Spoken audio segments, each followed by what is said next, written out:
And Michael, you played with Jason Bonham. I played with Jason Bonham and Led Zeppelin Experience. Yeah, tie-ins to Zeppelin Yeah. left and right. It's all Yeah. over the place. Yeah, I Yes. played it. I'm gonna get out of here. You guys finish this. I mean, it's more interesting with him. You know. And and we're in Whitesnake together. He was learning, seriously, he's learning the Whitesnake record to track it. All of a sudden, he's got 3 gigs. He's learning the Bonham tribute stuff we're doing, 2010. He's got the Whitesnake gig, so he's learning all those songs to track the record right after the Bonham tribute. We got to play 20 Zeppelin songs.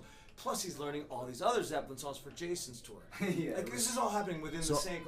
Are you learning all these by feel as well? Or are you charting this stuff out? No, yes, no.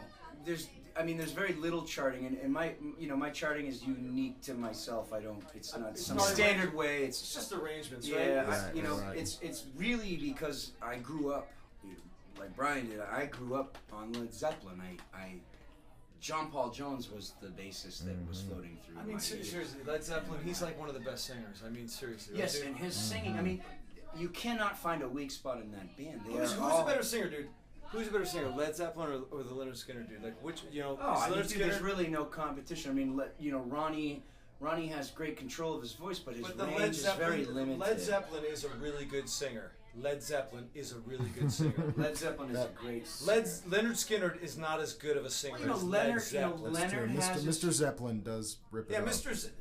Leonard has his spots, but Led knows what's going on.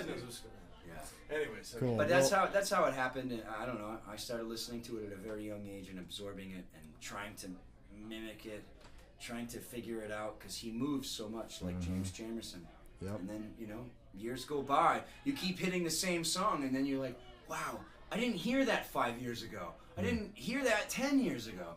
There's these nuances, and Jonesy's a fucking phenomenal bassist. He's a genius. He's a genius, right? And the rhythm section, between the two guys is what's important. And I've always fantasized about that, like having or being a kind of a rhythm section, what they call rhythm section, like the Entwistle Moon, the Jones, Bonham, the who else we got? The Jack Bruce Ginger Baker. I'll even throw that out there. I want to go with the Geezer Lee Peart. Yeah, I want to go with that. Lee Peart, Absolutely. Ward, Butler. Going there too. I want to go with Williams Rudd.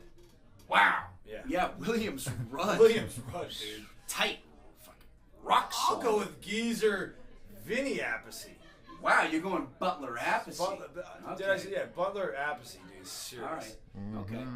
That's it. Hold on, we're missing some good. Dude, I'll go. I mean. What about Bane? What about Bane Appice? Bane Appice. Anthony Van Halen. Anthony Van Halen. Seriously, Great dude. rhythm section. Seriously. Fucking huge rhythm section. Whoa. With Lee Sklar and a drum machine.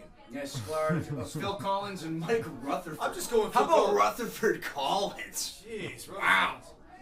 Squire Bruford. That's where I'm going. That's pretty heavy duty, dude. That's very, very. Hey, why is Mike Portnoy got to get in the way of the fucking Mike movie? Portnoy gotta take a bathroom break. I'd like to say Hamilton, Kramer, but Yeah, hey, that's some good shit. Yeah, but there's a lot of. Here's the truth though. I'd rather say Whitford Kramer. I like Whitford. Whitford's the fucking backbone. He really is the bassist of that band. Even though Tom's a great bassist, Whitford really has it down. Yeah, but anyways, the best rhythm section is Jones and Bonham. Yes, out of all of those. and it's always But I'm glad I had this debate for posterity here. Yes, recorded. put it on YouTube. Yes. But the cherry on top is to be able to express my love for those bass lines. Yeah. With some drummers like Mike Portnoy. Yeah, Mike. With some drummers that are. Let's get. Did you interview Mike yet? I didn't get Mike. Hey, Mike. You gotta say a word for Drum Magazine. Just a quick little something. What's up? Quick little something. Mike Portnoy. Little something. Yeah, a little something. So watch out, get this here. Yeah, come This on. Got done motherfucker ripping it out pulled tonight. it off. Yeah. Pulled it off. You guys sounded Nice shit. amazing. Come on. So, all right, Mike, real quick, just talk about the song you chose, why you chose it, and a little bit about Mr. John Henry Bonham. Well, fucking. How many of the drummers have Bonham tattoos? You got one, right? I have one. Anybody else? Tonight here, I know. Oh man. Let's check What do you got? What do you everybody. got? Oh no. Okay, wait. Sorry, I don't have a Bonham because when was it due? I go wait. I know Dave Grohl has one, so I got this one. I need Zoso. That's Jimmy. Because Jimmy's my Well, you favorite. need a Bonham I one. gotta get it next. I know Totally. he's my favorite musician in the world. Period. So. Well, Bonham was, I'll just say this: if it's like he's the most universally loved rock drummer, you know what I mean? Like, yeah. If you were to, there's people that love Pert, there's people that love Keith Moon, but sometimes like Pert is too technical for people, or Keith Moon is too sloppy for people. But Bonham, just everybody loves Bonham. He's got the groove, the attitude. It's all just like it's like he goes, why? And I go, because the sound and the groove. The sound just draws you in, and the groove. It's like it's all working together, and you're just like fixated on it, and there's no questioning or guessing it. You're just like, wow. And it was his body. Everybody talks like, how did Bonham get that sound? Was it the mics? Was it the drums, the pedals, the hi-hat? What the fuck was it? No, it was him. That's where you get the Bonham sound. You're not gonna get the Bonham sound unless you're John Bonham. Yep. So, but I'll tell you what, a lot of people tonight fucking came damn fucking close. Yeah. Some great drums. I agree. Amazing. Nailed it. So now, Mike, if you could choose one thing that was sort of the element of Bonham's playing that most influenced you, what would that be? I don't know, just that sheer brute fucking backbeat, just like he just had such an attitude. He played with such balls and attitude, and the groove, it was impeccable. It stood out more in every Zeppelin song. The drums just seemed to stand out more, but not just like in a mix way, in a groove way. It was just like you go, whoa, whoa, and then he threw little twists and turns, little interesting fills, or whatever it stopped you. In your tracks, you're, oh wow, that was interesting. How many drummers can you name, like 10 fucking famous classic drum fills? You could name like a couple from every drummer. At Bonham, you got rock and roll, and When the Levee Breaks, and Jamaica, and the Crunch, and whole lot. I mean, just like every groove is like. That's why we put that famous within itself tape together to start the show off. Yeah, totally. Like, I'm gonna hit it all. I'm gonna put it all in there because there's so much good shit. Yep. He has licks. He has licks. That's what makes him so. And he made the drums sing like any instrument. Yeah, absolutely. We're all here. I mean, we're all here for that. Yeah. We're all here. That's happening right now because of that. It was pretty amazing. Everybody here, One night, loves him. How did this happen? From what I understand, also this is a pretty big marker because it also marks he's been dead for as long as he was alive. Is that right? For this particular this year. 80.